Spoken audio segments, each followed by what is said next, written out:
Jadi kalau anak-anak sekolah itu mau sekolah, dia menuruni tebing, Oke. sungainya itu batu-batuan, dia melompat di antara batu-batuan itu, kemudian naik lagi. Nah, itu kalau kondisinya tidak hujan. Kalau hujan, Kalau kondisi hujan tidak bisa dilewati karena banjir kan. Karena di daerah Lumbang itu daerah ketinggian. Jadi Pegunungan ya? begitu turun air hujan itu kan langsung.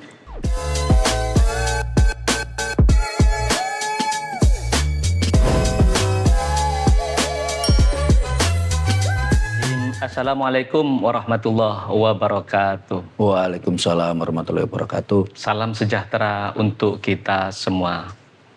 Om Swastiastu, Namo Buddhaya, salam kebajikan, rahayu. Pemirsa Dialog Masa dimanapun Anda berada, terutama yang berbahagia masyarakat Kabupaten Pasuruan dimanapun Anda berada.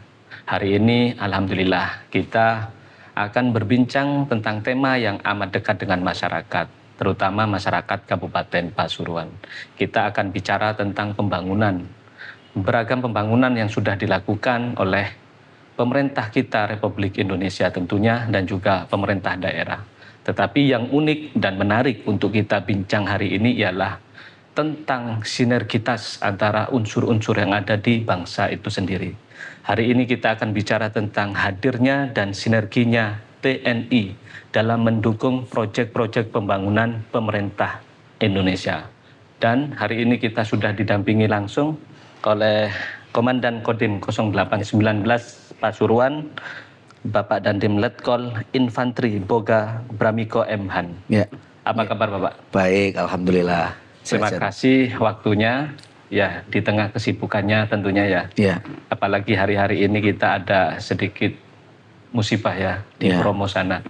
Mudah-mudahan Bromo lekas sembuh karena itu aset bersama dan itu kebanggaan kita di Kabupaten Pasuruan. Pak, saya manggilnya yang akrab apa Pak? Mas Dandim aja kayak lebih Mas Dandim, oke, biar kita juga tidak tegang ya.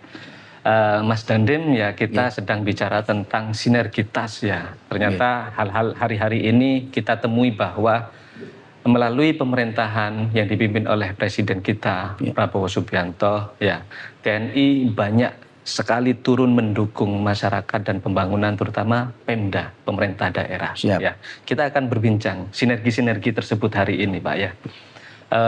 Kita mengawali mungkin dari yang pertama ingin saya tahu dari Bapak ya, bisakah dijelaskan Bapak ya program percepatan pembangunan yang sudah direncanakan dan sudah dilaksanakan oleh TNI dalam hal ini Pasuruan ya, bekerja sama atau bersinergi dengan pemerintah daerah Pasuruan. Monggo Pak. Sebelum kita menginjak lebih jauh, kita juga harus punya dasar. Di dalam undang-undang kita, Undang-Undang TNI nomor 34 tahun 2004, di dalamnya kita ada tugas OMP dan OMSP. Dan di dalam bagian dari OMSP itu ada salah satu bagian yaitu mendukung pemerintah daerah. Mendukung pemerintah daerah. Sehingga kita sekarang sebagai Komando Kewilayahan, Kodim sebagai Komando Kewilayahan, kita bertugas untuk membina, kemudian membangun pemerintah bersama dengan pemerintah daerah untuk mewujudkan tujuan dari negara ini. Jadi ada beberapa kegiatan yang kita laksanakan, di mana itu memang program dari pemerintah yang perlu kita bersinergi antara TNI dengan pemerintah daerah. Pemerintah daerah, siap ya. Jadi sejauh yang sudah berjalan ini saya dengar proyek-proyek yang bersama dengan pemerintah daerah sudah mulai banyak nih yang sudah berhasil dan selesai. Gitu Pak. Boleh disepil Pak apa aja yang sudah dibangun dan sudah selesai? Selama ini kita ada beberapa proyek kegiatan yang kita laksanakan bersama pemerintah daerah. Terutama yang pertama kita ada TMMD, Tentara Manunggal Membangun Desa, di mana ada beberapa sasaran yang kita kerjakan saat itu. Yang pertama kita melaksanakan pavingisasi jalan, kemudian revitalisasi sekolah, kemudian normalisasi sungai, kemudian pembangunan jembatan, kemudian rehab dan pembangunan musola. Kemudian saat itu ada juga kita membangun MCK, warga bagi yang tidak ada, kemudian yang punya ya. Ya, yang terakhir itu kita ada bersama-sama warga untuk membuat sumur bor. Sumur bor. Ya, sumur bor. Berarti Terutama kemarin kita berada di wilayah Kecamatan Gondang Wetan, itu pusat untuk kegiatan saat itu TMMD. Namun masih ada beberapa kegiatan lanjutan selain TMMD, karena TMMD itu adalah kegiatan dalam skala besar. Ya. Ada beberapa kegiatan yang masuk, kemudian setelah itu kita ada program yang secara terpisah, yaitu ada RTLH, rumah tidak layak huni. Jadi kondisinya dari rumah warga yang tidak layak menjadi layak untuk ditempati. Ya. Jadi pemirsa, seperti Mas Dandimnya ini jelaskan ya, TNI banyak berbaur, terutama menyentuh program-program yang betul-betul dibutuhkan dan dirasakan langsung begitu Pak ya, ke betul, masyarakat gitu Pak ya. Jadi termasuk juga jembatan ya, tadi saya mendengar ada jembatan itu. Yang Bapak ingat nih, kan ini karyanya sudah banyak sekali nih ya. Yang Bapak ingat ini untuk jembatan apa saja atau di mana saja Pak, di Pasuruan ini yang sudah digarap? Di Pasuruan ini kita sampai saat ini sudah kita bangun 8 jembatan. Itu yang dari programnya Pak Prabowo. Kemudian 1 jembatan kita laksanakan secara mandiri, yaitu kita bersinergi dengan kewilayahan, teman-teman yang ingin membantu. Nah, di situ kita laksanakan pembangunan. Kemudian dari 8 jembatan itu ada 3 jembatan beton, 5 jembatan beton dan 3 jembatan Aramco. Oh iya. Nah, kemudian di beberapa wilayah, terutama di Tosari yang kita sekarang sedang datang, itu ada 2 titik jembatan. Kemudian di Winongan di penataan ada 1 jembatan. Di Lumbang ada Karangasem 1 jembatan. Kemudian di Gondang Wetan ada 3 jembatan. 3 jembatan Aramco tadi. Kemudian 1 lagi di Prigen jembatan. Pak, mohon izin, ini ada beberapa istilah yang kayaknya beberapa orang awam nih untuk mengetahuinya. Ada jembatan Garuda, ada jembatan Aramco. Boleh sedikit dijelaskan untuk masyarakat umum Pak, apa itu perbedaannya ini? Ya, kalau jembatan Aramco sendiri sesuai dengan spesifikasi dari seni. Kalau kita di seni itu adalah kecabangan yang mempunyai keahlian di bidang konstruksi. Jadi jembatan Aramco ini kalau Mas lihat itu ada, pernah lihat gorong-gorong kan ya? Gorong-gorong ya. Gorong-gorong, tapi itu terbuat dari stainless, besi stainless, ukurannya bervariasi, ada yang diameter 1 meter, diameter 1,5 meter, tergantung dari lokasi yang akan dibangun. Khususnya yang di wilayah Gondang Wetan itu ada 3 jembatan Aramco. Jadi jembatan Aramco itu lebarnya kurang lebih 6 meter. Lebar bentangan sungai, bentangan airnya 6 meter, sehingga itu kita butuhkan ada 3 Aramco, 3 lubang itu untuk kita susun di bawah, kemudian kita timbun. Setelah ditimbun, di atasnya kita rabat, dicor, kemudian kita kasih pegangan, itu bisa langsung jadi. Dan itu waktunya sangat cepat. Pengerjaannya. Iya, pengerjaannya. Jadi tidak sampai 1 bulan sudah selesai. Iya. Itu dengan panjangnya lumayan juga. Ya, itu masih pendek Mas kalau Aramco. Kalau yang kita bangun jembatan beton itu ada sampai 22 meter kita. Itu bangun. Yang beton. Iya, beton. Kalau yang Garuda itu maksudnya yang seperti apa Pak? Seluruhnya itu jembatan Garuda. Seluruhnya? Iya, jembatan Garuda merah putih. Kualifikasinya? Jenisnya, tipenya beton, Aramco, perintis, jembatan gantung yang kita lihat kalau kita di pedalaman misalnya kita mau menghubungkan gunung satu dan gunung yang lain, ada jembatan gantung gitu. Dia itu pakai seling besi. Untuk bawahnya kayu disusun, habis itu dikasih seling dari ujung ke ujung ditarik gitu. Nah, itu gantung ya. Jembatan gantung, perintis namanya itu. Oh, berarti untuk yang gantung itu untuk area-area yang tinggi. Lebar sekali, ada yang sampai 100 meter lebih ada, Mas. 100 meter. Yang dibangun. Mungkin di daerah lain ada, itu di Malang ada yang 100 lebih. Boleh kalau Mas Ndannya ini ingat ya, di titiknya itu di mana saja yang sudah selesai di sudah selesai. Pasuruan, ya? Ya, yang pertama di Karangasem di Lumbang. Karangasem Lumbang. Nah, itu ceritanya agak menyedihkan lah kalau ini. Jadi kalau di situ kita saat survei pertama kita bersama-sama pemerintah daerah, di situ memang tidak ada sama sekali jembatan sebelumnya. Jadi kalau anak-anak sekolah itu mau sekolah, dia menuruni tebing, sungainya itu batu-batuan, dia melompat di antara batu-batuan itu, kemudian naik lagi. Nah, itu kalau kondisinya tidak hujan. Kalau hujan, Kalau kondisi hujan tidak bisa dilewati karena banjir kan. Karena di daerah Lumbang itu daerah ketinggian.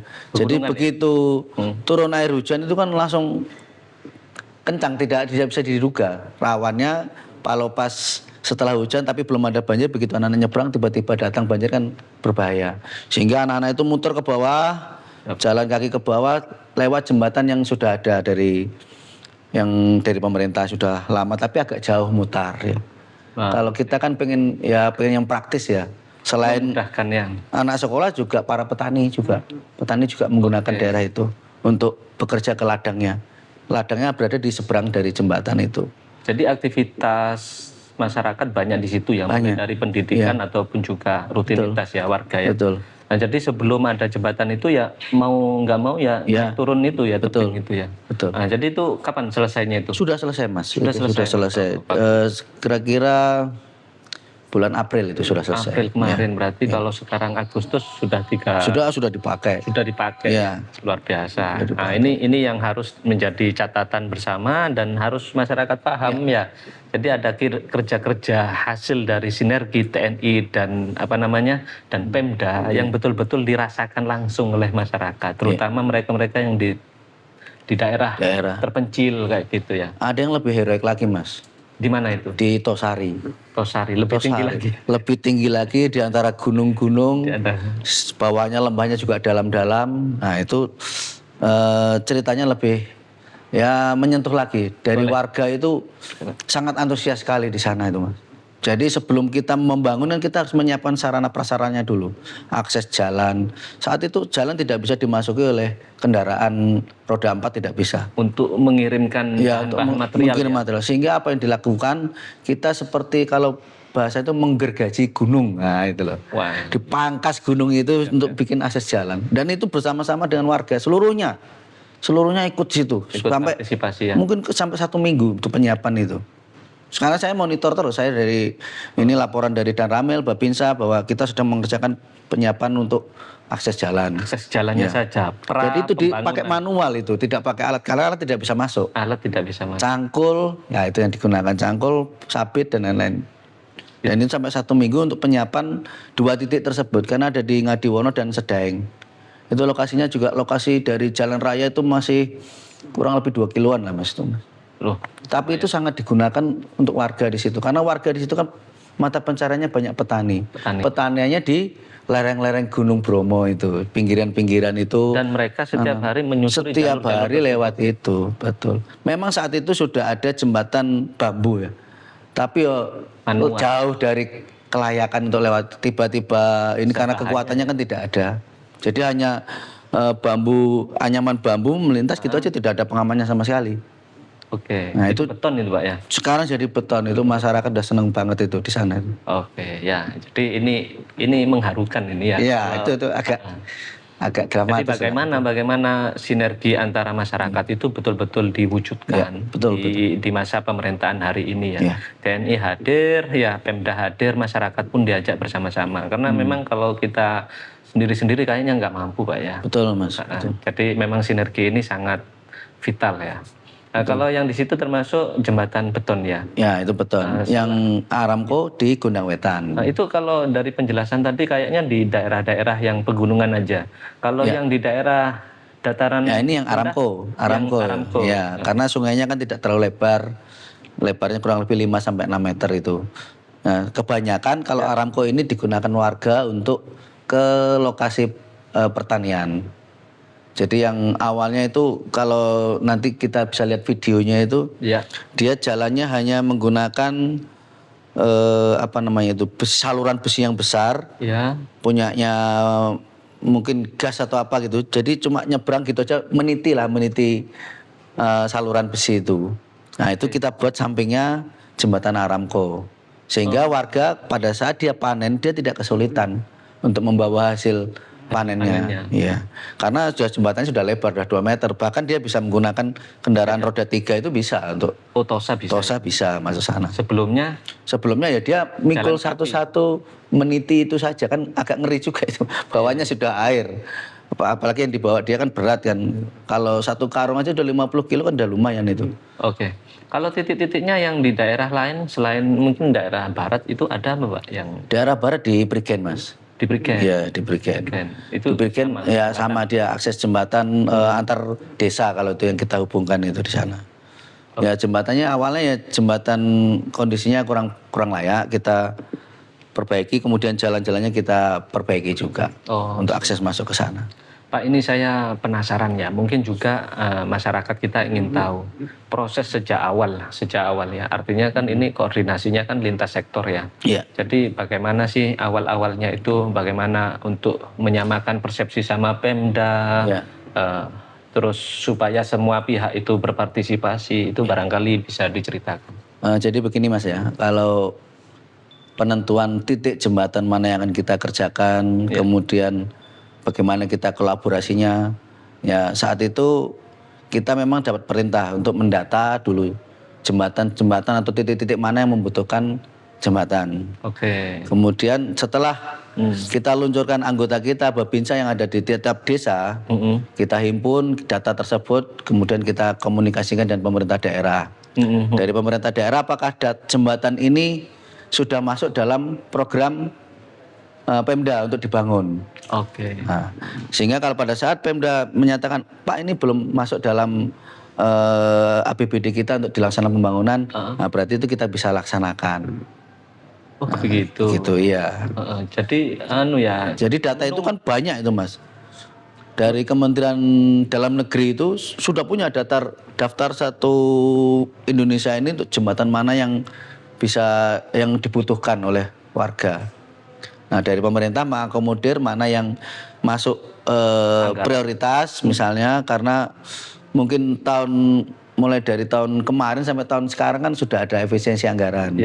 Nah sehingga dicari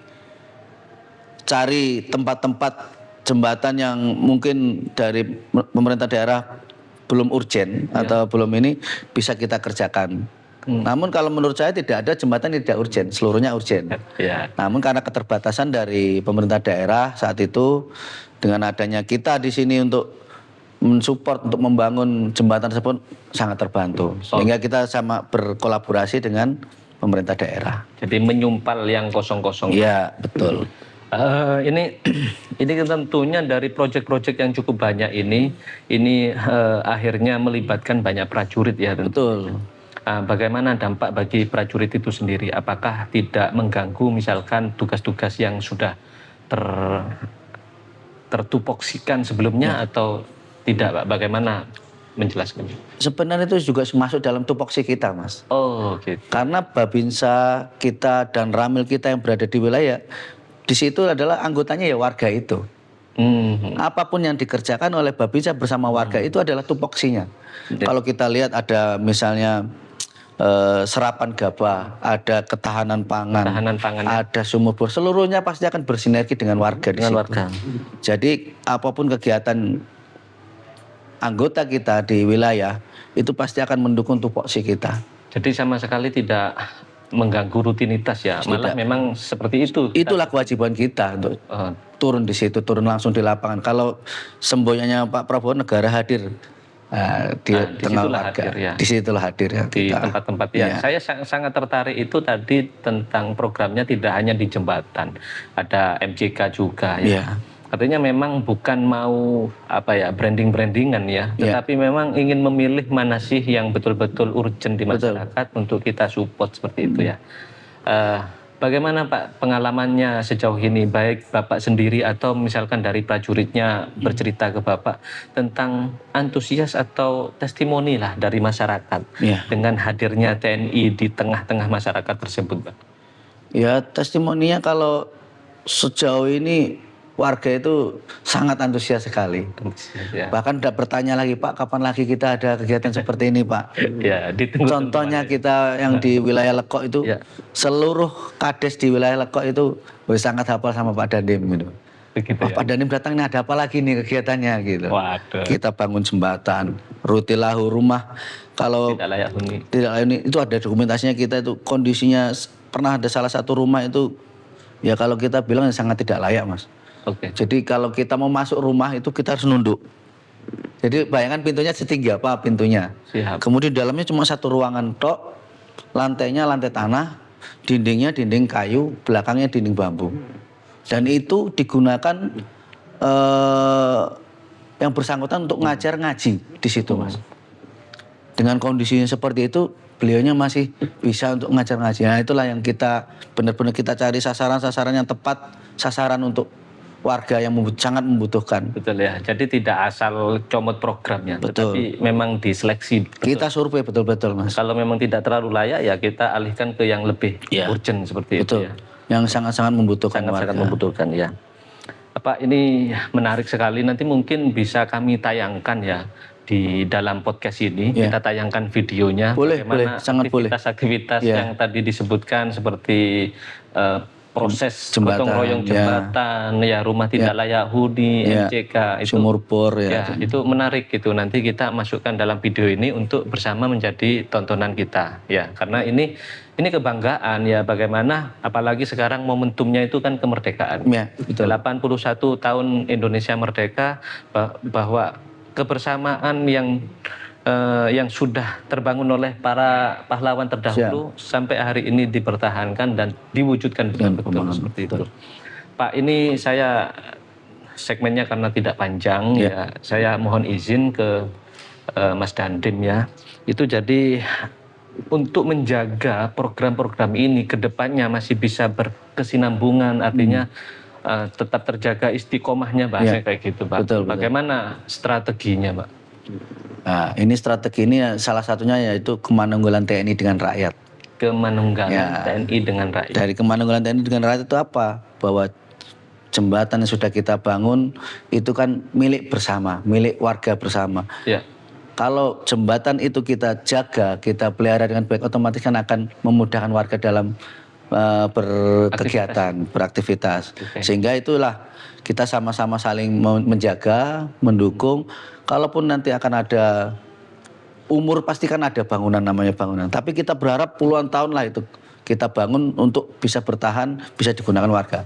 Namun apabila membutuhkan ini ya kita bersinergi lagi, kita bahu-membahu lagi untuk membangun, untuk memperbaiki. Sehingga sarana prasarannya sudah kita bangun ini tetap terjaga.